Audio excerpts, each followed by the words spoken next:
ನಮಸ್ಕಾರ. ಮುಖ್ಯಾಂಶಗಳು. ಕರ್ನಾಟಕ ಸೇರಿ 6 ರಾಜ್ಯಗಳ ಮುಖ್ಯಮಂತ್ರಿಗಳೊಂದಿಗೆ ಪ್ರಧಾನಿ ನರೇಂದ್ರ ಮೋದಿ ಸಭೆ. ಮಕ್ಕಳ ಆರೋಗ್ಯ, ಗ್ರಾಮೀಣ ಭಾಗದ ಸುರಕ್ಷತೆಗೆ ಆದ್ಯತೆ ನೀಡಲು ಸೂಚನೆ. ದೆಹಲಿ ಪ್ರವಾಸದಲ್ಲಿ ಮುಖ್ಯಮಂತ್ರಿ ಬಿಎಸ್ ಯಡಿಯೂರಪ್ಪ. ಪ್ರಧಾನಿ ಸೇರಿ ಹಲವು ಸಚಿವರೊಂದಿಗೆ ಸಮಾಲೋಚನೆ ಸಾಧ್ಯತೆ. ನೀರಾವರಿ ಯೋಜನೆ ಸಹಾಯಧನ ಮುಂದುವರಿಕೆ. ಪ್ರಸಕ್ತ ವರ್ಷದಿಂದ ರೈತರ ಪಹಣಿಯಲ್ಲಿ ಬೆಳೆ ವಿವರ ದಾಖಲು. ಬಿಸಿ ಪಾಟೀಲ್. ಹಾಗೂ ಮರಣ ಪ್ರಮಾಣ ತಗ್ಗಿಸಲು ಕೋವಿಡ್ ಲಸಿಕೆ ಪರಿಣಾಮಕಾರಿ. 3ನೇ ಅಲೆ ನಿಯಂತ್ರಣಕ್ಕೆ ಕಾರ್ಯಯೋಜನೆ. ಕೇಂದ್ರ ಆರೋಗ್ಯ ಸಚಿವಾಲಯ. ವಾರ್ತೆಗಳ ವಿವರ. ಕೋವಿಡ್ ಪ್ರಕರಣಗಳು ಹೆಚ್ಚಿರುವ 6 ರಾಜ್ಯಗಳ ಮುಖ್ಯಮಂತ್ರಿಗಳೊಂದಿಗೆ ಪ್ರಧಾನಿ ನರೇಂದ್ರ ಮೋದಿ ಇಂದು ವಿಡಿಯೋ ಕಾನ್ಫರೆನ್ಸ್ ಮೂಲಕ ಸಂವಾದ ನಡೆಸಿದರು. ಕೇಂದ್ರ ಗೃಹ ಸಚಿವ ಅಮಿತ್ ಶಾ, ಕರ್ನಾಟಕ ಮುಖ್ಯಮಂತ್ರಿ ಬಿಎಸ್ ಯಡಿಯೂರಪ್ಪ, ಮಹಾರಾಷ್ಟ್ರ, ಆಂಧ್ರಪ್ರದೇಶ, ಒಡಿಶಾ ಮತ್ತು ಕೇರಳ ರಾಜ್ಯಗಳ ಮುಖ್ಯಮಂತ್ರಿಗಳು ಸಭೆಯಲ್ಲಿ ಉಪಸ್ಥಿತರಿದ್ದರು. ಈ ಸಂದರ್ಭದಲ್ಲಿ ಮಾತನಾಡಿದ ಪ್ರಧಾನಿ, ಕೋವಿಡ್ 2ನೇ ಅಲೆಯಲ್ಲಿ ದೇಶದಲ್ಲಿ ಒಟ್ಟಾರೆ ಪ್ರಕರಣಗಳ ಸಂಖ್ಯೆ ಕಡಿಮೆಯಾಗುತ್ತಿದ್ದರೂ ಕೆಲ ರಾಜ್ಯಗಳಲ್ಲಿ ಪ್ರಕರಣಗಳು ಇಳಿಮುಖವಾಗದಿರುವುದು ಆತಂಕಕ್ಕೆ ಕಾರಣವಾಗಿದೆ. ಕಳೆದ ಕೆಲ ದಿನಗಳಲ್ಲಿ ದೇಶದ ಒಟ್ಟು ಪ್ರಕರಣಗಳ ಪೈಕಿ 80% ಪ್ರಕರಣಗಳು 6 ರಾಜ್ಯಗಳಿಂದ ವರದಿಯಾಗುತ್ತಿವೆ. ಯುರೋಪ್ ಸೇರಿದಂತೆ ಅನೇಕ ದೇಶಗಳಲ್ಲಿ 3ನೇ ಅಲೆ ಎದುರಾಗಿದೆ. ಕೋವಿಡ್ ಸಾಂಕ್ರಾಮಿಕ ದೂರವಾಗಿಲ್ಲ ಎಂಬುದು ಇದಕ್ಕೆ ನಿದರ್ಶನವಾಗಿದೆ. ಭಾರತದಲ್ಲೂ 3ನೇ ಅಲೆ ಎದುರಾಗುವ ಸಾಧ್ಯತೆ ಇದೆ ಎನ್ನಲಾಗಿದೆ ಎಂದರು. ಸಾಂಕ್ರಾಮಿಕವನ್ನು ನಿಯಂತ್ರಿಸದಿದ್ದರೆ ಕೋವಿಡ್ನ ಅನೇಕ ರೂಪಾಂತರಗಳು ಎದುರಾಗುವ ಎಚ್ಚರಿಕೆಯನ್ನು ತಜ್ಞರು ನೀಡಿದ್ದಾರೆ. ಈ ಹಿನ್ನೆಲೆಯಲ್ಲಿ ಕೋವಿಡ್ ಸಾಂಕ್ರಾಮಿಕದ 3ನೇ ಅಲೆ ತಡೆಯಲು ರಾಜ್ಯಗಳು ಪರೀಕ್ಷೆ, ಪತ್ತೆ, ಚಿಕಿತ್ಸೆ ಮತ್ತು ಲಸಿಕೆ ನೀಡಿಕೆ ಕಾರ್ಯತಂತ್ರ, ಕ್ರಿಯಾಪರ ಕ್ರಮಗಳನ್ನು ಅಳವಡಿಸಿಕೊಳ್ಳಬೇಕಾಗಿದೆ ಎಂದರು. ಕೋವಿಡ್ ಪ್ರಕರಣಗಳು ಹೆಚ್ಚಿರುವ ಪ್ರದೇಶಗಳಲ್ಲಿ ರಾಜ್ಯಗಳು ಸೂಕ್ಷ್ಮ ಕಂಟೈನ್ಮೆಂಟ್ ಕ್ರಮಗಳನ್ನು ತೆಗೆದುಕೊಳ್ಳಬೇಕು.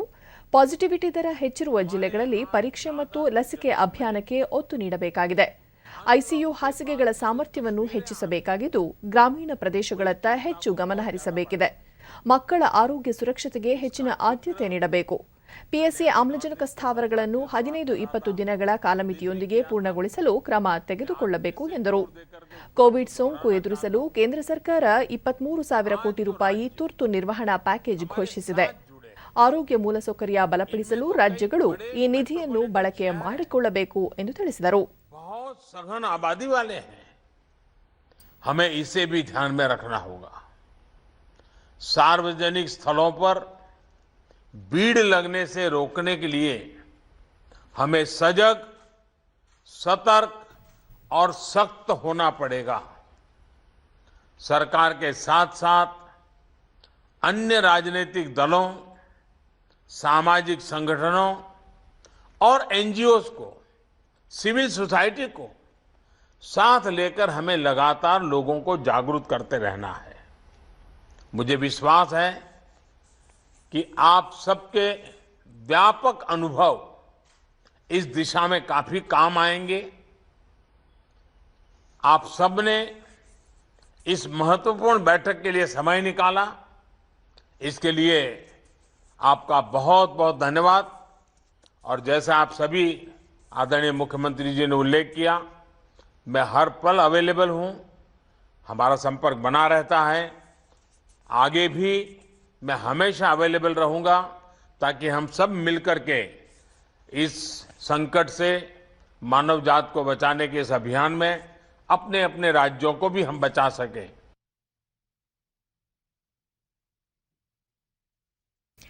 ಕರ್ನಾಟಕಕ್ಕೆ ಪ್ರತಿ ತಿಂಗಳು ಕನಿಷ್ಠ 1.5 ಕೋಟಿ ಕೋವಿಡ್ ಲಸಿಕೆಗಳನ್ನು ಒದಗಿಸುವಂತೆ ಮುಖ್ಯಮಂತ್ರಿ ಬಿಎಸ್ ಯಡಿಯೂರಪ್ಪ ಪ್ರಧಾನಿ ನರೇಂದ್ರ ಮೋದಿ ಅವರಿಗೆ ಮನವಿ ಮಾಡಿದ್ದಾರೆ.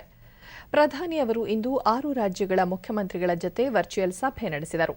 ಈ ಸಂದರ್ಭದಲ್ಲಿ ರಾಜ್ಯದಲ್ಲಿ ಈವರೆಗೂ 2.62 ಕೋಟಿ ಲಸಿಕೆಗಳನ್ನು ನೀಡಲಾಗಿದ್ದು, ಪ್ರತಿದಿನ 5 ಲಕ್ಷದಂತೆ ತಿಂಗಳಿಗೆ 1.5 ಕೋಟಿ ಲಸಿಕೆಯನ್ನು ಒದಗಿಸುವಂತೆ ಯಡಿಯೂರಪ್ಪ ಮನವಿ ಮಾಡಿದರು. ರಾಜ್ಯದಲ್ಲಿ ಕೋವಿಡ್ ಪ್ರಕರಣಗಳು 1,900ಕ್ಕೆ ಇಳಿಕೆಯಾಗಿದೆ. ಬೆಂಗಳೂರಿನಲ್ಲಿ ಪ್ರಕರಣಗಳ ಸಂಖ್ಯೆ ಸರಿಸುಮಾರು 400ಕ್ಕೆ ಸೀಮಿತವಾಗಿದೆ. ಮರಣದ ಪ್ರಮಾಣ 1.42ರಿಂದ 1.25ಕ್ಕೆ ಇಳಿದಿದೆ ಎಂದು ವಿವರಿಸಿದರು. ಸೋಂಕಿನ ಪ್ರಕರಣಗಳನ್ನು ಆಧರಿಸಿ ತಾಂತ್ರಿಕ ಸಲಹಾ ಸಮಿತಿ ಅಭಿಪ್ರಾಯ ಪಡೆದು ನಿರ್ಬಂಧಾಜ್ಞೆಗಳನ್ನು ವಿಧಿಸಲು ಜಿಲ್ಲಾಧಿಕಾರಿಗಳಿಗೆ ಸಂಪೂರ್ಣ ಅಧಿಕಾರ ನೀಡಲಾಗಿದೆ. ಎಲ್ಲ ಜಿಲ್ಲೆಗಳಲ್ಲಿ ಕೋವಿಡ್ ಸೂಕ್ತ ನಡವಳಿಕೆಯನ್ನು ಕಟ್ಟುನಿಟ್ಟಾಗಿ ಜಾರಿಗೆ ತರಲಾಗುತ್ತಿದೆ. 3ನೇ ಅಲೆಯ ಪರಿಸ್ಥಿತಿಯನ್ನು ನಿಭಾಯಿಸಲು ಸಾಕಷ್ಟು ಸಿದ್ಧತೆಗಳು ನಡೆದಿವೆ. ಆರೋಗ್ಯ ಸೇವಾ ಸಂಸ್ಥೆಗಳಲ್ಲಿ ಆಕ್ಸಿಜನ್, ವೆಂಟಿಲೇಟರ್ ಬೆಡ್ಗಳ ಹಾಗೂ ಮಕ್ಕಳ ತುರ್ತು ಚಿಕಿತ್ಸಾ ಘಟಕಗಳ ಸಂಖ್ಯೆಯನ್ನು ಹೆಚ್ಚಿಸಲಾಗಿದೆ. ವೈದ್ಯರು, ನರ್ಸ್, ಪ್ರಯೋಗಾಲಯ ತಜ್ಞರನ್ನು ನೇಮಿಸಲಾಗಿದೆ. ಚಿಕಿತ್ಸೆಗೆ ಅಗತ್ಯ ಪರಿಕರಗಳನ್ನು ಖರೀದಿಸಲಾಗಿದೆ. ಆರ್ಟಿಪಿಸಿಆರ್ ಪ್ರಯೋಗಾಲಯಗಳು, ಜಿನೋಮಾ ಸೀಕ್ವೆನ್ಸಿಂಗ್ ಲ್ಯಾಬೊರೇಟರಿಗಳನ್ನು ಸ್ಥಾಪಿಸಲಾಗಿದೆ ಎಂದರು. ಕೇಂದ್ರ ಸರ್ಕಾರದಿಂದ ಅಗತ್ಯವಾದಷ್ಟು ಲಸಿಕೆ, 800 ನಿಯೋನೆಟಲ್ ಮತ್ತು ಪೀಡಿಯಾಟ್ರಿಕ್ ವೆಂಟಿಲೇಟರ್ಗಳನ್ನು, ತಾಲೂಕು ಆಸ್ಪತ್ರೆಗಳಿಗೆ 40 ಪಿಎಸ್ಎ ಆಕ್ಸಿಜನ್ ಉತ್ಪಾದನಾ ಘಟಕಗಳನ್ನು ಪೂರೈಸುವಂತೆ ಹಾಗೂ ದ್ರವರೂಪದ ಆಮ್ಲಜನಕ, ಬ್ಲ್ಯಾಕ್ ಫಂಗಸ್ನ ಚಿಕಿತ್ಸೆಗೆ ಅಗತ್ಯವಾದ ಮ್ಯೂಕೋಮೈಕೋಸಿಸ್, ಆಂಫೋಟೆರಿಸನ್ ಬಿ ಮತ್ತು ಮಕ್ಕಳಿಗೆ ಐಬಿಜಿಸಿಗಳ ಹಂಚಿಕೆಯನ್ನು ಹೆಚ್ಚಿಸುವಂತೆ ಮನವಿ ಮಾಡಿದ್ದಾರೆ. ಸಭೆಯಲ್ಲಿ ಮುಖ್ಯಮಂತ್ರಿಗಳಾದ ಡಾ ಸಿಎನ್ ಅಶ್ವತ್ಥನಾರಾಯಣ, ಗೋವಿಂದ ಕಾರಜೋಳ, ಸಚಿವರಾದ ಆರ್ ಅಶೋಕ, ಬಸವರಾಜ ಬೊಮ್ಮಾಯಿ, ಡಾ ಕೆ ಸುಧಾಕರ್, ಅರವಿಂದ ಲಿಂಬಾವಳಿ, ಸರ್ಕಾರದ ಮುಖ್ಯ ಕಾರ್ಯದರ್ಶಿ ಪಿ ರವಿಕುಮಾರ್ ಮತ್ತು ಹಿರಿಯ ಅಧಿಕಾರಿಗಳು ಭಾಗವಹಿಸಿದ್ದರು.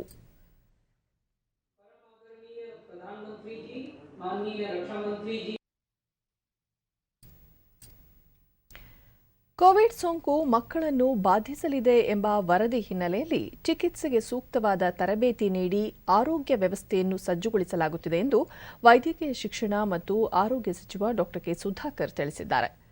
ಬೆಂಗಳೂರು ನಗರ ಜಿಲ್ಲೆಯ ವೈದ್ಯರಿಗೆ ಕೋವಿಡ್ ನಿರ್ವಹಣೆಯ ತರಬೇತಿ ಕಾರ್ಯಾಗಾರದಲ್ಲಿ ಮಾತನಾಡಿದ ಅವರು, 18 ವರ್ಷ ಮೇಲ್ಪಟ್ಟವರಿಗೆ ಲಸಿಕೆ ನೀಡಲಾಗುತ್ತಿದೆ. ಇದಕ್ಕಿಂತ ಕೆಳಗಿನ ವಯಸ್ಸಿನ ಮಕ್ಕಳಿಗೂ ಸೋಂಕು ತಗುಲಬಹುದು ಎಂದು ತಜ್ಞರು ಅಂದಾಜಿಸಿದ್ದಾರೆ. ಮಧ್ಯಮ ಹಾಗೂ ಕಿರಿ ವಯಸ್ಸಿನವರಿಗೆ ನೀಡುವ ಚಿಕಿತ್ಸೆಯನ್ನೇ ಮಕ್ಕಳಿಗೆ ನೀಡಲು ಸಾಧ್ಯವಿಲ್ಲ. ಈ ನಿಟ್ಟಿನಲ್ಲಿ ವೈದ್ಯರಿಗೆ ಎಲ್ಲ ಜಿಲ್ಲಾ ಕೇಂದ್ರಗಳಲ್ಲಿ ಸೂಕ್ತ ತರಬೇತಿ ನೀಡಲಾಗುತ್ತಿದೆ ಎಂದರು. ರಾಜ್ಯ ಸರ್ಕಾರ 2ನೇ ಅಲೆಯನ್ನು ಪರಿಣಾಮಕಾರಿಯಾಗಿ ನಿಯಂತ್ರಣ ಮಾಡಿದೆ. ಸೂಕ್ತ ಮೂಲ ಸೌಲಭ್ಯಗಳ ಅಭಿವೃದ್ಧಿ ಹಾಗೂ 4,000 ವೈದ್ಯರನ್ನು ನೇಮಿಸುವ ಮೂಲಕ ಜನರಿಗೆ ಅಗತ್ಯ ವೈದ್ಯಕೀಯ ನೆರವು ಒದಗಿಸಲಾಗಿದೆ. 3ನೇ ಅಲೆಯನ್ನು ಎದುರಿಸಲು ಸಿದ್ಧತೆ ಕೈಗೊಳ್ಳಲಾಗಿದ್ದು, ಜಿಲ್ಲಾಸ್ಪತ್ರೆಗಳಲ್ಲಿ ಮಕ್ಕಳ ಆರೈಕೆಗೆ ವಿಶೇಷ ವಿಭಾಗ ಆರಂಭಿಸಲಾಗಿದೆ. ಅಗತ್ಯ ಮಾನವ ಸಂಪನ್ಮೂಲವನ್ನು ಸಹ ಒದಗಿಸಲಾಗಿದೆ ಎಂದರು. ಧಾರ್ಮಿಕ, ಸಾಮಾಜಿಕ ಚಟುವಟಿಕೆಗಳಿಗೆ ಕಡಿವಾಣ ಹಾಕಿದರೆ ಸೋಂಕು ಹರಡುವಿಕೆಯನ್ನು ತಡೆಗಟ್ಟಬಹುದು. ಕನಿಷ್ಠ 70ರಷ್ಟು ಜನಸಂಖ್ಯೆಗೆ ಲಸಿಕೆ ನೀಡುವವರೆಗೂ ಎಚ್ಚರಿಕೆ ಅಗತ್ಯ ಎಂದು ತಿಳಿಸಿದರು. ತೆಗೆದುಕೊಳ್ತಾ ಇದ್ದೀವಿ ಕೂಡ. ಆದರೆ ಈ ವೈರಾಣು, ಕೊರೋನಾ ವೈರಾಣು ಏನಿದೆ, ಇದು ನಮ್ಮನ್ನೆಲ್ಲ ಕೂಡ ಪ್ರತಿ ಹಂತದಲ್ಲಿ ಕೂಡ ಅದು ಒಂದು ಆಶ್ಚರ್ಯದ ರೀತಿಯಲ್ಲಿ ಅದರ ಸ್ವಭಾವ, ಅದರ ಸ್ವರೂಪ ಬದಲಾಗ್ತಾ ಇದೆ. ಅದು ಒಂದು ರೀತಿಯಲ್ಲಿ ನಮ್ಮ ಜೊತೆ ಚೆಸ್ ಆಡ್ತಾ ಇದೆ. ನಾವೇನೊಂದು ಪಾನನ್ನ ಮೂವ್ ಮಾಡ್ತೇವೆ, ಅದು ಹೀಗೆ ಮೂವ್ ಆಗುತ್ತೆ ಅಂತ ಹೇಳಿಕ್ ಆಗ್ತಾ ಇಲ್ಲ. ಹಾಗಾಗಿ ಬಹಳ ಮುಂದುವರೆದಿರ್ತಕ್ಕಂಥ ದೇಶಗಳು, ಸುಸಜ್ಜಿತವಾಗಿ ಇರ್ತಕ್ಕಂಥ ಮೂಲಭೂತ ಸೌಕರ್ಯಗಳನ್ನು ಇರ್ತಕ್ಕಂಥ ದೇಶಗಳು ಕೂಡ ಕೆಲವೊಮ್ಮೆ ಜಾರಿ ಬಿದ್ದಿದೆ, ಸಾವು ನೋವು ಸಂಭವಿಸಿದೆ, ಆರ್ಥಿಕ ನಷ್ಟವನ್ನ ಅನುಭವಿಸಿದ್ದಾರೆ.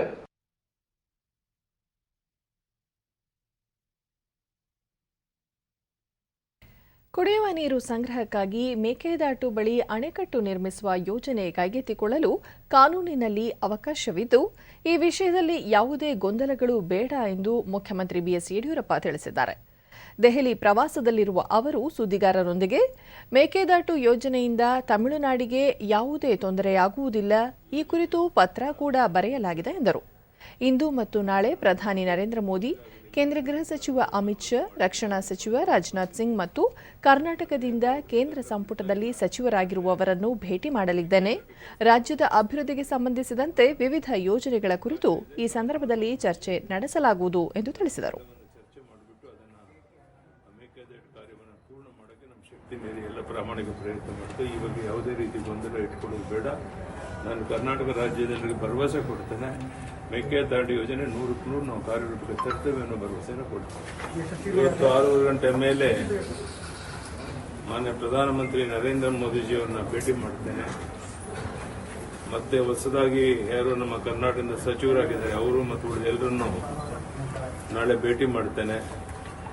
ಕರ್ನಾಟಕಕ್ಕೆ ಆಗಬೇಕಾಗಿರುವಂತಹ ಅನೇಕ ಅಭಿವೃದ್ಧಿ ಕಾರ್ಯಗಳ ಬಗ್ಗೆ ಪ್ರಧಾನಿಯವ್ರ ಜೊತೆನೂ ಚರ್ಚೆ ಮಾಡ್ತೇನೆ, ಉಳಿದ ಸಚಿವರ ಜೊತೆನೂ ನಾಳೆ ಚರ್ಚೆ ಮಾಡಿ ಸಾಧ್ಯವಾದರೆ ನಾಳೆ ಸಾಯಂಕಾಲ ವಾಪಸ್ ಹೋಗಬೇಕು ಅಂತಿದ್ದೇನೆ. ಇವತ್ತು ಸಾಯಂಕಾಲ 6:30 ಮೇಲೆ ಪ್ರಧಾನಿಯವ್ರನ್ನ ಭೇಟಿ ಮಾಡ್ತೇನೆ. ಅಮಿತ್ ಶಾ ಜಿಯವರನ್ನ ಭೇಟಿ ಮಾಡ್ತೇನೆ, ರಾಜನಾಥ್ ಸಿಂಗ್ ಜಿಯವರನ್ನ ಭೇಟಿ ಮಾಡ್ತೇನೆ, ಉಳಿದೆಲ್ಲ ಪ್ರಮುಖರನ್ನು ಭೇಟಿ ಮಾಡ್ತೇನೆ ನಾಳೆ ದಿವಸ.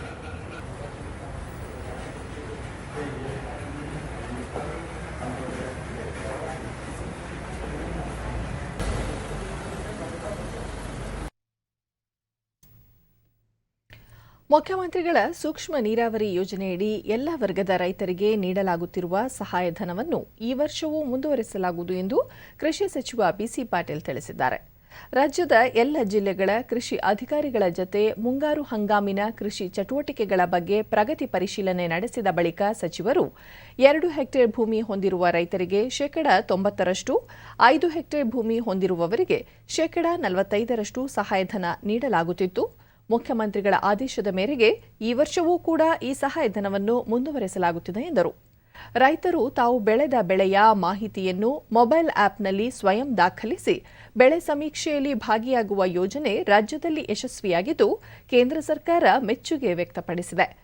ಈ ವರ್ಷದಿಂದ ಬೆಳೆ ಸಮೀಕ್ಷೆಯಲ್ಲಿ ಸಂಗ್ರಹಿಸಲಾದ ಮಾಹಿತಿಯನ್ನು ರೈತರ ಪಹಣಿಯಲ್ಲಿ ನಮೂದಿಸಲಾಗುವುದು. ನನ್ನ ಬೆಳೆ ನನ್ನ ಹಕ್ಕು ಎಂಬ ಪ್ರಮಾಣ ಪತ್ರವನ್ನು ರೈತರು ಮೊಬೈಲ್ ಆಪ್ ಮೂಲಕವೇ ಪಡೆದುಕೊಳ್ಳಬಹುದಾಗಿದೆ. ಪ್ರಸಕ್ತ ವರ್ಷ ಮುಂಗಾರಿನಲ್ಲಿ 2,10,00,000 ಬೆಳೆಗಳ ವಿವರಗಳನ್ನು ದಾಖಲಿಸುವ ಗುರಿ ಹೊಂದಲಾಗಿದೆ. ಪೂರ್ವ ಮುಂಗಾರಿನಲ್ಲಿ 1,09,000 ಬೆಳೆ ಮಾದರಿಗಳನ್ನು ರೈತರು ಸ್ವಯಂ ದಾಖಲಿಸಿದ್ದಾರೆ. 28,90,000 ಮಾದರಿಗಳನ್ನು ದಾಖಲಿಸಲು ಖಾಸಗಿ ಸಂಸ್ಥೆಗಳು ನೆರವು ನೀಡಿವೆ ಎಂದರು. ರಾಜ್ಯದಲ್ಲಿ ಬಿತ್ತನೆ ಬೀಜ ಮತ್ತು ರಸಗೊಬ್ಬರದ ಕೊರತೆ ಇಲ್ಲ, ಅಗತ್ಯವಾದಷ್ಟು ದಾಸ್ತಾನು ಮಾಡಿಕೊಳ್ಳಲಾಗಿದೆ ಎಂದು ಮಾಹಿತಿ ನೀಡಿದರು. ಕೈಗಾರಿಕೆಗಳ ಬೇಡಿಕೆಗೆ ತಕ್ಕಂತೆ ತಾಂತ್ರಿಕ ಶಿಕ್ಷಣದ ಪಠ್ಯಕ್ರಮ ರೂಪಿಸಲು ಹಾಗೂ ಪಾಲಿಟೆಕ್ನಿಕ್ ವಿದ್ಯಾರ್ಥಿಗಳ ಕೌಶಲ್ಯ ಹೆಚ್ಚಳಕ್ಕೆ ಕ್ರಮ ಕೈಗೊಳ್ಳುವ ಸಲುವಾಗಿ ರಾಜ್ಯ ಸರ್ಕಾರದ ತಾಂತ್ರಿಕ ಶಿಕ್ಷಣ ಇಲಾಖೆ ಹಾಗೂ ಬೆಂಗಳೂರು ಕೈಗಾರಿಕೆ ಮತ್ತು ವಾಣಿಜ್ಯ ಸಂಸ್ಥೆ ಬಿಸಿಐಸಿ ನಡುವೆ ಒಪ್ಪಂದ ಮಾಡಿಕೊಳ್ಳಲಾಗಿದೆ. ಕೌಶಲ್ಯಾಭಿವೃದ್ಧಿ ಖಾತೆ ಸಚಿವರಾಗಿರುವ ಉಪಮುಖ್ಯಮಂತ್ರಿ ಡಾ ಸಿಎನ್ ಅಶ್ವತ್ಥನಾರಾಯಣ ಸಮ್ಮುಖದಲ್ಲಿ ಒಪ್ಪಂದ ಪ್ರಕ್ರಿಯೆಗಳು ನಡೆದಿದ್ದು, ತಾಂತ್ರಿಕ ಶಿಕ್ಷಣ ಇಲಾಖೆ ಆಯುಕ್ತ ಪಿ ಪ್ರದೀಪ್ ಮತ್ತು ಬಿಸಿಐಸಿ ಅಧ್ಯಕ್ಷ ಟಿಆರ್ ಪರಶುರಾಮ ಅವರು ಒಡಂಬಡಿಕೆಗೆ ಅಂಕಿತ ಹಾಕಿದರು. ಈ ಸಂದರ್ಭದಲ್ಲಿ ಮಾತನಾಡಿದ ಅಶ್ವತ್ಥನಾರಾಯಣ್, ರಾಜ್ಯದ ಯುವಜನರ ಕೌಶಲ್ಯಾಭಿವೃದ್ಧಿಯನ್ನು ಹೆಚ್ಚಿಸಿ ಉದ್ಯೋಗಾವಕಾಶವನ್ನು ಸೃಷ್ಟಿಸುವುದು ನಮ್ಮ ಆದ್ಯತೆ.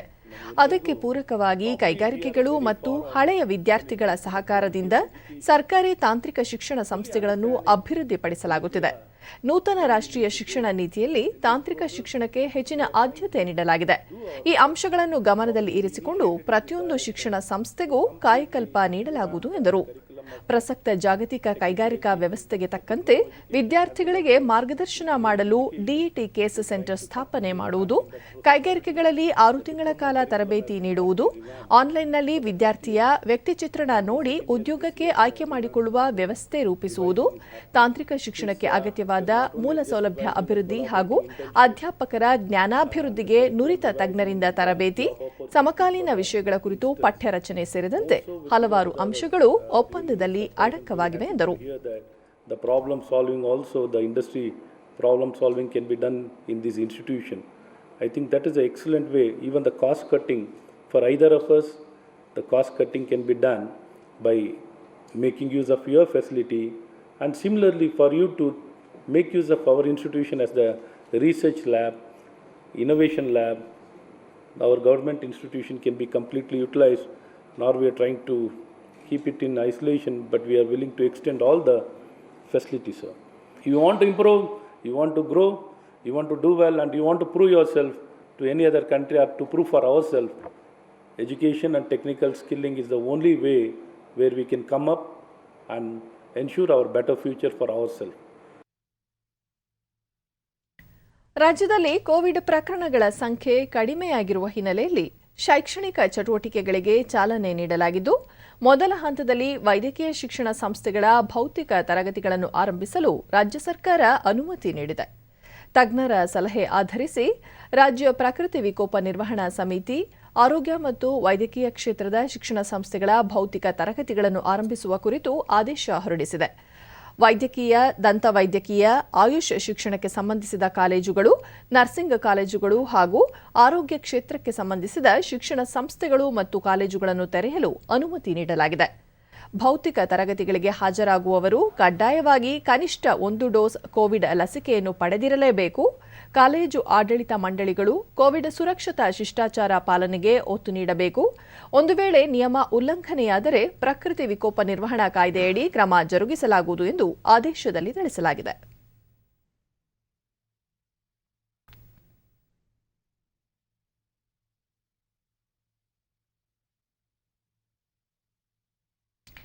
ಕರ್ನಾಟಕದಲ್ಲಿ ಅಕ್ರಮವಾಗಿ ನೆಲೆಸಿರುವ ವಿದೇಶಿ ಪ್ರಜೆಗಳನ್ನು ಪತ್ತೆ ಹಚ್ಚಲು ರಾಜ್ಯ ಒಳಾಡಳಿತ ಇಲಾಖೆಯ ಪ್ರಧಾನ ಕಾರ್ಯದರ್ಶಿ ನೇತೃತ್ವದಲ್ಲಿ ಉನ್ನತ ಸಮಿತಿಯೊಂದನ್ನು ರಚಿಸಲಾಗಿದೆ. ವಿದೇಶಿ ಪ್ರಜೆಗಳು ಅಕ್ರಮವಾಗಿ ನೆಲೆಸಿರುವುದನ್ನು ಗಂಭೀರವಾಗಿ ಪರಿಗಣಿಸಿರುವ ಸರ್ಕಾರ ಅವರನ್ನು ಗಡೀಪಾರು ಮಾಡಲು ಕ್ರಮ ಕೈಗೊಳ್ಳಲು ಸಮಿತಿಗೆ ಸೂಚನೆ ನೀಡಿದೆ. ಸಮಿತಿಯಲ್ಲಿ ಪ್ರಾದೇಶಿಕ ವಿದೇಶಿ ನೋಂದಣಿ ಅಧಿಕಾರಿ, ಗುಪ್ತವಾರ್ತೆಯ ಪೊಲೀಸ್ ಅಧೀಕ್ಷಕರು, ಸಂಬಂಧಪಟ್ಟ ಜಿಲ್ಲಾ ಪೊಲೀಸ್ ಅಧೀಕ್ಷಕರು ಮತ್ತು ಎನ್ಐಸಿ ಪ್ರತಿನಿಧಿಗಳು ಸದಸ್ಯರಾಗಿದ್ದಾರೆ. ಸಮಿತಿಯು ಪ್ರಾದೇಶಿಕ ನೋಂದಣಾ ಅಧಿಕಾರಿಗಳ ಸಹಯೋಗದಲ್ಲಿ ಅಕ್ರಮವಾಗಿ ನೆಲೆಸಿರುವ ವಿದೇಶಿ ಪ್ರಜೆಗಳನ್ನು ಪತ್ತೆ ಹಚ್ಚಲಿದೆ ಮತ್ತು ಅವರ ಗಡೀಪಾರಿಗೆ ಸಂಬಂಧಪಟ್ಟಂತೆ ಪ್ರತಿ ತಿಂಗಳು ಕೇಂದ್ರ ಗೃಹ ಮಂತ್ರಾಲಯಕ್ಕೆ ವರದಿಯನ್ನು ಸಲ್ಲಿಸಲಿದೆ ಎಂದು ಆದೇಶದಲ್ಲಿ ತಿಳಿಸಿದೆ.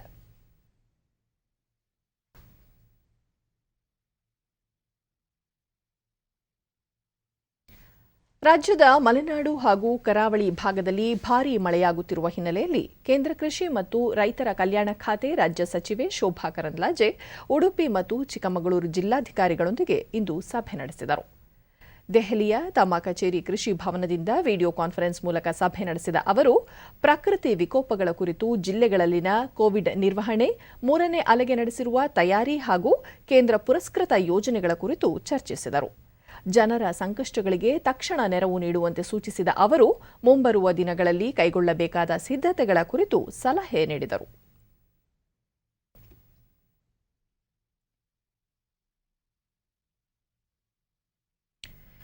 ಪ್ರಧಾನಿ ನರೇಂದ್ರ ಮೋದಿ ಇಂದು ರಾಷ್ಟ್ರಪತಿ ರಾಮನಾಥ್ ಕೋವಿಂದ್ ಅವರನ್ನು ಭೇಟಿ ಮಾಡಿದರು. ಭೇಟಿಯ ವೇಳೆ ಪ್ರಮುಖ ವಿಷಯಗಳ ಕುರಿತು ರಾಷ್ಟ್ರಪತಿಯವರೊಂದಿಗೆ ಪ್ರಧಾನಿ ಚರ್ಚಿಸಿದರು ಎನ್ನಲಾಗಿದೆ.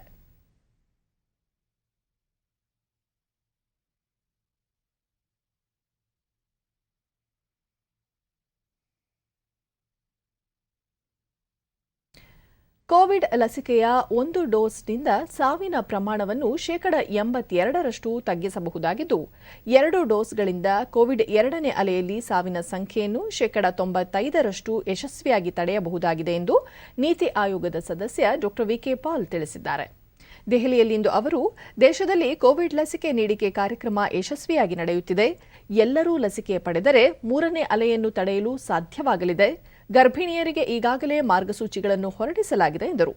ಜುಲೈ ವೇಳೆಗೆ 50 ಕೋಟಿ ಲಸಿಕೆಗಳನ್ನು ನೀಡುವ ಗುರಿಯತ್ತ ಸಾಗುತ್ತಿದ್ದೇವೆ, ಇದನ್ನು ಸಾಧಿಸುವ ಹಾದಿಯಲ್ಲಿ ನಾವಿದ್ದೇವೆ. ಸರ್ಕಾರ 66 ಕೋಟಿ ಕೋವಿಶೀಲ್ಡ್ ಮತ್ತು ಕೋವ್ಯಾಕ್ಸಿನ್ನ ಡೋಸ್ಗಳಿಗೆ ಬೇಡಿಕೆ ಸಲ್ಲಿಸಿದೆ. ಖಾಸಗಿ ವಲಯಕ್ಕೆ ಹೆಚ್ಚುವರಿಯಾಗಿ 22 ಕೋಟಿ ಡೋಸ್ಗಳು ಪೂರೈಕೆಯಾಗಲಿವೆ ಎಂದರು. कोई भी वैक्सीन हो सकता है, कोविशील्ड है, कोवैक्सीन है, जिसको नहीं मिला उनमें 20 डेथ हुई और ये 17,000 में से लगभग, और लगभग 33,000 में से जिनको 1 डोज मिली 7 डेथ हुई, जिनको 2 डोज मिली 67,000 प्लस में उनको सिर्फ 4 डेथ्स हुई.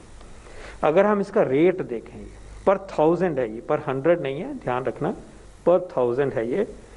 तो जिनको कोई डोज नहीं मिली, कोई वैक्सीन नहीं मिला था, तो मोर्टेलिटी रेट जो है वो 1.17 है. 1 डोज मिली है तो 0.21 है, 5वां हिस्सा लगभग, और जिनको 2 डोज मिली है तो 0.06 है. देश में ओवरऑल ಕೇಂದ್ರ ಆರೋಗ್ಯ ಸಚಿವಾಲಯದ ಜಂಟಿ ಕಾರ್ಯದರ್ಶಿ ಲವ ಅಗರ್ವಾಲ್, ದೇಶದಲ್ಲಿ ದೈನಂದಿನ ಪ್ರಕರಣಗಳ ಸಂಖ್ಯೆ ಹಾಗೂ ಪಾಸಿಟಿವಿಟಿ ಪ್ರಮಾಣ ಗಣನೀಯ ಕಡಿಮೆಯಾಗುತ್ತಿದೆ. ಸದ್ಯ ದೇಶದಲ್ಲಿ ಪಾಸಿಟಿವಿಟಿ ಪ್ರಮಾಣ 1.19% ಇಳಿದಿದೆ. ಆದರೆ 73 ಜಿಲ್ಲೆಗಳಲ್ಲಿ ದೈನಂದಿನ ಪ್ರಕರಣಗಳ ಸಂಖ್ಯೆ 100ಕ್ಕೂ ಅಧಿಕವಾಗಿದೆ. ಕಾರ್ಯಚಟುವಟಿಕೆಗಳನ್ನು ಪುನರಾರಂಭಿಸಿದ ನಂತರ ಮುಖಗವಸು ಬಳಕೆ ಕಡಿಮೆಯಾಗುತ್ತಿರುವುದು ಸಮೀಕ್ಷೆಗಳಿಂದ ತಿಳಿದುಬಂದಿದೆ. ಹೊಸ ಸಾಮಾನ್ಯ ಜೀವನಕ್ಕೆ ಮುಖಗವಸು ಕಡ್ಡಾಯವಾಗಿ ಧರಿಸಬೇಕಾಗಿದ್ದು ವ್ಯಕ್ತಿಗತ ಅಂತರ ಕಾಪಾಡಿಕೊಳ್ಳಬೇಕಿದೆ ಎಂದರು. ಕೋವಿಡ್ 3ನೇ ಅಲೆ ಯುರೋಪ್ ಸೇರಿದಂತೆ ಅನೇಕ ದೇಶಗಳಲ್ಲಿ ಆರಂಭವಾಗಿದೆ. ಅಂತೆಯೇ ಇಂಡೋನೇಷ್ಯಾ ಮತ್ತು ಮ್ಯಾನ್ಮಾರ್ ಸೇರಿದಂತೆ ಆಗ್ನೇಯ ಏಷ್ಯಾ ದೇಶಗಳಲ್ಲಿ ಪ್ರಕರಣಗಳ ಸಂಖ್ಯೆ ಹೆಚ್ಚಾಗುತ್ತಿದೆ. ಕೋವಿಡ್ 3ನೇ ಅಲೆ ಎದುರಾಗದಂತೆ ನಾವೆಲ್ಲ ಮುನ್ನೆಚ್ಚರಿಕೆ ವಹಿಸಬೇಕಾಗಿದೆ. ಕೋವಿಡ್ 3ನೇ ಅಲೆ ತಡೆಗೆ ಆರೋಗ್ಯ ಕಾರ್ಯಕರ್ತರು, ಮುಂಚೂಣಿ ಕಾರ್ಯಕರ್ತರು ಅವಿರತ ಶ್ರಮಿಸುತ್ತಿದ್ದಾರೆ ಎಂದರು. इंडोनेशिया में जहां 12,800 केसेस एक वेव के समय में मैक्सिमम नोट किए गए, उसमें भी 3.4 times in terms off peak, जो कि अभी 44,000 केसेस प्रति रोज के हिसाब से रिपोर्ट हो रहे हैं. और अगर आप देखेंगे इसकी ट्रेजेक्ट्री अभी भी बढ़ती हुई दिख रही है. ಗುಜರಾತಿನ ಗಾಂಧಿನಗರದಲ್ಲಿ ಅತ್ಯಾಧುನಿಕವಾಗಿ ನವೀಕರಣಗೊಂಡ ರೈಲ್ವೆ ನಿಲ್ದಾಣವನ್ನು ಪ್ರಧಾನಿ ನರೇಂದ್ರ ಮೋದಿ ಇಂದು ವಿಡಿಯೋ ಕಾನ್ಫರೆನ್ಸ್ ಮೂಲಕ ಉದ್ಘಾಟಿಸಿದರು. ಈ ರೈಲ್ವೆ ನಿಲ್ದಾಣವನ್ನು 71.5 ಕೋಟಿ ರೂಪಾಯಿ ವೆಚ್ಚದಲ್ಲಿ ನವೀಕರಣಗೊಳಿಸಲಾಗಿದ್ದು, ಭಾರತದ ಅತಿದೊಡ್ಡ ಅಕ್ವೇರಿಯಂ ಜೊತೆಗೆ ಐಷಾರಾಮಿ ಹೋಟೆಲ್, ಥೀಮ್ ಆಧಾರಿತ ಬೆಳಕು, ಸೈನ್ಸ್ ಸಿಟಿ, ಪ್ರಾರ್ಥನಾ ಮಂದಿರ ಮತ್ತು ಪ್ರತ್ಯೇಕ ಬೇಬಿ ಫೀಡಿಂಗ್ ಕೊಠಡಿ ಸೇರಿದಂತೆ ಹಲವು ಸೌಲಭ್ಯಗಳನ್ನು ಹೊಂದಿದೆ.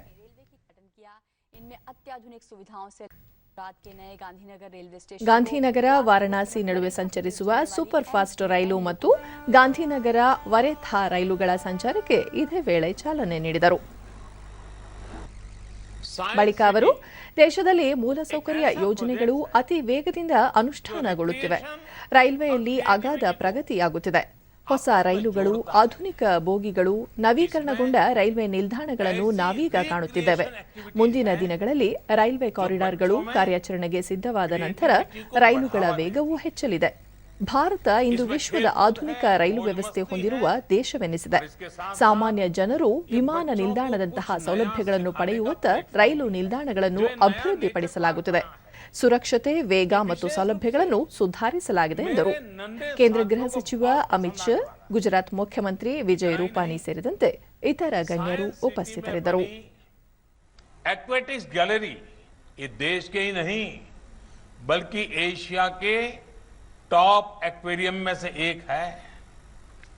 वहीं रोबोटिक्स गैलरी में रोबोट्स के साथ बातचीत का आकर्षण का केंद्र तो ही है ही, साथ ही ये रोबोटिक्स के क्षेत्र में काम करने के लिए हमारे युवाओं को प्रेरित भी करेगा, बाल मन में जिज्ञासा जगाएगा.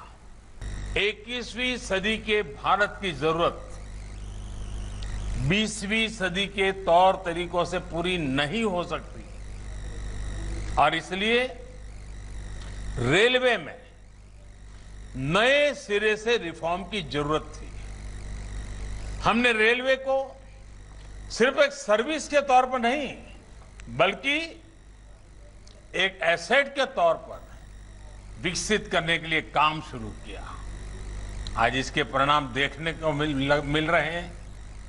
आज भारतीय रेलवे की पहचान. ಕೇಂದ್ರ ಶಿಕ್ಷಣ ಸಚಿವ ಧರ್ಮೇಂದ್ರ ಪ್ರಧಾನ್ ಮತ್ತು ಬುಡಕಟ್ಟು ವ್ಯವಹಾರಗಳ ಸಚಿವ ಅರ್ಜುನ್ ಮುಂಡಾ ಇಂದು ಜಂಟಿಯಾಗಿ ಶಾಲಾ ಆವಿಷ್ಕಾರ ರಾಯಭಾರಿ ತರಬೇತಿ ಕಾರ್ಯಕ್ರಮಕ್ಕೆ ಚಾಲನೆ ನೀಡಿದರು. ಆವಿಷ್ಕಾರ, ಉದ್ಯಮಶೀಲತೆ, ವಿನ್ಯಾಸ ಚಿಂತನೆ, ಆಲೋಚನೆ ಸೃಷ್ಟಿಯಲ್ಲಿ 50,000 ಶಿಕ್ಷಕರಿಗೆ ಈ ಕಾರ್ಯಕ್ರಮದಡಿ ತರಬೇತಿ ನೀಡುವ ಗುರಿ ಹೊಂದಲಾಗಿದೆ. ಕೇಂದ್ರ ಶಿಕ್ಷಣ ಸಚಿವಾಲಯದ ಆವಿಷ್ಕಾರ ಘಟಕ ಮತ್ತು ಎಐಸಿಟಿಇ ಈ ಕಾರ್ಯಕ್ರಮವನ್ನು ರೂಪಿಸಿವೆ. ಆನ್ಲೈನ್ ಮೂಲಕವಷ್ಟೇ ಈ ತರಬೇತಿ ನೀಡಲಾಗುವುದು. ಈ ಸಂದರ್ಭದಲ್ಲಿ ಮಾತನಾಡಿದ ಅರ್ಜುನ್ ಮುಂಡಾ, ಶಿಕ್ಷಕರು ಮತ್ತು ವಿದ್ಯಾರ್ಥಿಗಳಲ್ಲಿ ಸಾಮರ್ಥ್ಯ ವೃದ್ಧಿಸುವಲ್ಲಿ ಆವಿಷ್ಕಾರ ರಾಯಭಾರಿ ತರಬೇತಿ ಕಾರ್ಯಕ್ರಮ ಮೈಲಿಗಲ್ಲಾಗಲಿದೆ. ದೇಶದ ಅತಿ ದೂರದ ಭಾಗಗಳ ಬುಡಕಟ್ಟು ಯುವಜನರನ್ನು ಸಬಲೀಕರಣಗೊಳಿಸುವಲ್ಲಿ ಏಕಲವ್ಯ ಮಾದರಿ ವಸತಿ ಶಾಲೆಗಳು ಪ್ರಬಲ ಸಾಧನೆ ಗಳಿಸಿವೆ. ಈ ಶಾಲೆಗಳಲ್ಲಿ ಅತ್ಯುತ್ತಮ ಗುಣಮಟ್ಟದ ಶಿಕ್ಷಣ ನೀಡಲಾಗುತ್ತಿದೆ ಎಂದು ಹೇಳಿದ್ದಾರೆ. ದೇಶದಲ್ಲಿ ಕಳೆದ 24 ಗಂಟೆಗಳಲ್ಲಿ 38,949 ಹೊಸ ಕೊರೋನಾ ಸೋಂಕು ಪ್ರಕರಣಗಳು ದಾಖಲಾಗಿದ್ದು, ಒಟ್ಟು ಸೋಂಕು ಪ್ರಕರಣಗಳ ಸಂಖ್ಯೆ 3,10,26,829ಕ್ಕೆ ತಲುಪಿದೆ. ಇದೇ ಅವಧಿಯಲ್ಲಿ 40,026ರಷ್ಟು ಚೇತರಿಸಿಕೊಂಡು ವಿವಿಧ ಆಸ್ಪತ್ರೆಗಳಿಂದ ಬಿಡುಗಡೆಯಾಗಿದ್ದಾರೆ. ಇದರೊಂದಿಗೆ ಒಟ್ಟಾರೆ ಗುಣಮುಖರಾದವರ ಸಂಖ್ಯೆ 3,01,83,876ಕ್ಕೆ ಹೆಚ್ಚಳವಾಗಿದೆ. ಚೇತರಿಕೆ ಪ್ರಮಾಣ 97.28ಕ್ಕೆ ಏರಿಕೆಯಾಗಿದೆ. ಒಟ್ಟು 4,30,422 ಸಕ್ರಿಯ ಪ್ರಕರಣಗಳಿವೆ. ಈ ಪ್ರಮಾಣ 1.39%ರಷ್ಟಿದೆ. ಇದೇ ಅವಧಿಯಲ್ಲಿ 542 ಮಂದಿ ಕೊರೋನಾದಿಂದ ಮೃತಪಟ್ಟಿದ್ದು, ಇದರೊಂದಿಗೆ ಒಟ್ಟಾರೆ 4,12,531 ಮಂದಿ ಸಾವಿಗೀಡಾದಂತಾಗಿದೆ. ಇದು 1.33%ರಷ್ಟಿದೆ. ಇಂಧನ ಕ್ಷೇತ್ರದಲ್ಲಿ ಪೂರಕ ಬದಲಾವಣೆಗಳಿಗೆ ಸಂಬಂಧಿಸಿದಂತೆ ಭಾರತ ವಿಶ್ವದ ಮುಂಚೂಣಿ ರಾಷ್ಟ್ರವಾಗಿ ಹೊರಹೊಮ್ಮಿದೆ ಎಂದು ಕೇಂದ್ರ ಇಂಧನ ಸಚಿವ ಆರ್.ಕೆ. ಸಿಂಗ್ ಹೇಳಿದ್ದಾರೆ. ನವೀಕರಿಸಬಹುದಾದ ಇಂಧನ ಉತ್ಪಾದನೆಯಲ್ಲಿ ಸ್ವಾವಲಂಬನೆ ಆತ್ಮನಿರ್ಭರ ಭಾರತ ಕುರಿತ Confederation of Indian Industry CII ಸಮ್ಮೇಳನವನ್ನುದ್ದೇಶಿಸಿ ಇಂದು ಮಾತನಾಡಿದ ಆರ್.ಕೆ. ಸಿಂಗ್, ನವೀಕರಿಸಬಹುದಾದ ಇಂಧನ ಸಾಮರ್ಥ್ಯ ಹೆಚ್ಚಿಸಿಕೊಳ್ಳುವತ್ತ ಗಮನ ಹರಿಸಿರುವ ಭಾರತ ವಿಶ್ವದಲ್ಲೇ ಅತ್ಯಂತ ವೇಗದ ಬೆಳವಣಿಗೆಯ ದರ ಹೊಂದಿದೆ ಎಂದರು. 2030ರ ವೇಳೆಗೆ ತನ್ನ ಒಟ್ಟು ವಿದ್ಯುತ್ ಉತ್ಪಾದನಾ ಸಾಮರ್ಥ್ಯದ 40% ನವೀಕರಿಸಬಹುದಾದ ಇಂಧನಗಳ ಮೂಲಕ ಉತ್ಪಾದನೆ ಮಾಡಲಿದೆ ಎಂದು ಪ್ಯಾರಿಸ್ನಲ್ಲಿ ನಡೆದ ಕಾನ್ಫರೆನ್ಸ್ ಆಫ್ ಪಾರ್ಟೀಸ್ COP 2021ರಲ್ಲಿ ಭಾರತ ವಾಗ್ದಾನ ಮಾಡಿತ್ತು. ಈಗಾಗಲೇ ನಾವು 38.5% ವಿದ್ಯುತ್ತನ್ನು ಈ ಮೂಲಗಳಿಂದ ಪಡೆಯುತ್ತಿದ್ದೇವೆ. 2030ರ ವೇಳೆಗೆ ಭಾರತ 450 ಗಿಗಾವ್ಯಾಟ್ನಷ್ಟು ನವೀಕರಿಸಬಹುದಾದ ಇಂಧನ ಸಾಮರ್ಥ್ಯದ ಗುರಿಯನ್ನು ಹೊಂದಲಿದೆ ಎಂದು ಹೇಳಿದರು.